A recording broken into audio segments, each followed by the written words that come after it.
Speaker साहब, मेरा कोई किसी से लड़ाई नहीं है। मैं पहले दिन से जब यहां आया हूं, तकरीर नहीं करने दी मुझे।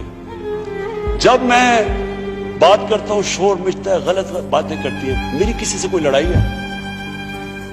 मुझे इन सबको जो भी ये समझता है कि ये मैं किसी से लड़ाई की वजह से या कोई मैं अपने दुश्मनियां किसी से हैं, मेरी कोई किसी से दुश्मनी नहीं है। मैं आज आपके सामने कह रहा हूं कि अगर पाकिस्तान के अंदर हमारे मुल्क में अगर सही माने में अकाउंटेबिलिटी प्रोसेस ना चला, हम किसी सूरत इतना पैसा नहीं इकट्ठा कर सकते अपने बच्चों को तालीम देने के लिए, सेहत उनके इलाज करने के लिए, अस्पताल ठीक करने के लिए। हम आगे बढ़ ही नहीं सकते। जब एलीट करप्शन पे लगी हुई है, वो आप कैसे समझते हैं वो मुल्क तरक्की करेगा? हम जब आप किसी के ऊपर केस होता है वो कहते हैं जी पॉलिटिकल विक्टिमाइजेशन है। मुझे ये बताएं कि मेरे ऊपर पॉलिटिकल विक्टिमाइजेशन नहीं थी जब इन्होंने मेरे ऊपर 2002 का फ्लैट डिक्लेयर हुआ, मुझे इन्होंने सुप्रीम कोर्ट में 6 केसेस कर दिए। मेरे इलेक्शन कमीशन के अंदर मुझे सुप्रीम कोर्ट में 2 केसेस किए। क्या मैंने कहा कि कभी मैंने कहा विक्टिमाइजेशन है? मैं जवाब देता हूं। मैं जब वो फ्लैट लिया था, मैं सारी दुनिया जानती है मैं इंटरनेशनल क्रिकेटर था, मैं तो जवाब दे ही नहीं था। मेरे पास तो कोई पब्लिक ऑफिस नहीं था। उसके बावजूद 10 महीने में स्पीकर साहब, जो मेरे से सुप्रीम कोर्ट ने जवाब मांगे मैंने दिए। 40 साल पुराने कॉन्ट्रैक्ट दिए, मॉर्गेजेस दिखाए, किधर से पैसा आया, मॉर्गेज में कितना गया, कब वो मॉर्गेज दिया, फ्लैट कब बिका, बीवी से जो पैसे लिए हुए थे यहां जमीन लेने के लिए। आपको पता है सुप्रीम कोर्ट ने मेरे से पूछा कि जनाब आप बताएं, साबित करें कि आपने बीवी को पैसे वापस किए थे। वो बीवी ने ईमेल दे रही है कि हाँ इसने पैसे वापस किए थे। उन्होंने कहा नहीं सबूत दो। ये कभी हुआ ही नहीं है ऐसे कि वो बीवी कह रही है पैसे, वो कहते नहीं। बैंक स्टेटमेंट्स निकाल के दी 15 साल पुरानी, जो मेरा ट्रांजैक्शन बीवी के साथ था। मनी ट्रेल दी, सारा जो पैसा वहां से हलाल की कमाई का बाहर से पाकिस्तान लेके आया, उसकी मनी ट्रेल दी। स्पीकर साहब, कोई मैंने कमाल नहीं किया। ये हर उस मुल्क में जिसमें जेन्युइन डेमोक्रेसी है, वहां एक लीडर को जवाब देना पड़ता है, क्योंकि वो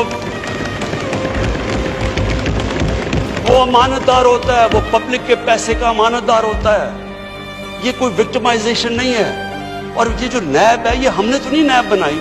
एक आदमी हमने भर्ती नहीं करवाया। नैब तो पुरानी है, 90% केसेस भी पुराने हैं, लेकिन गालियां हर रोज मुझे पड़ती हैं कि जी आप देखें इमरान खान ने ये कर दिया, वो कर दिया। लेकिन स्पीकर साहब, मैं चाहता हूं कि हमारी पार्लियामेंट चले। मैं चाहता हूं कि डिबेट हो सही, क्योंकि डिबेट के बगैर आइडियाज तराशे नहीं जाते। डिबेट सबसे इंपॉर्टेंट चीज डेमोक्रेसी की अकाउंटेबिलिटी और मेरिट के बाद तीसरी चीज है वो डिबेट होती है। यहां डिबेट ही नहीं हो सकती। जब बात करो वो शुरू हो जाते हैं कि जी वो नैब न्याजी नेक्सस या कभी कुछ शुरू हो जाता है। यानी इस तरह तो बोल देखे ना स्पीकर साहब, मैंने तो नहीं नैब बनाई। पॉइंट ये है कि क्या फंडामेंटल प्रिंसिपल ये है, क्या हमारे जो इक़्तिदार में लोग रहते हैं वो जवाब देना चाहते हैं अपनी वेल्थ का या नहीं देना चाहते? और अगर वो नहीं देना चाहते तो बाकी क्यों देंगे? आप जो कल्चर होता है वो ऊपर से सेट होता है। वो कहते हैं fish rots from the top. जब ऊपर से खराब होता है तो सारा माशरा नीचे तक तबाह हो जाता है। करप्शन का स्पीकर साहब नंबर 1 प्रॉब्लम ये होता है कि मुल्क में जो पैसा ह्यूमन डेवलपमेंट में जाना होता है वो लोगों की जेबों में चला जाता है।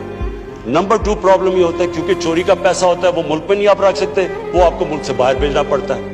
तो मैं सिर्फ ये कंक्लूड करता हूँ स्पीकर साहब, मैं अपनी ऑपोजिशन से बड़े रिस्पेक्ट से कहना चाहता हूँ, मेरी कोई किसी से दुश्मनी नहीं है, ना मैं कुछ बदला लेना चाहता हूँ।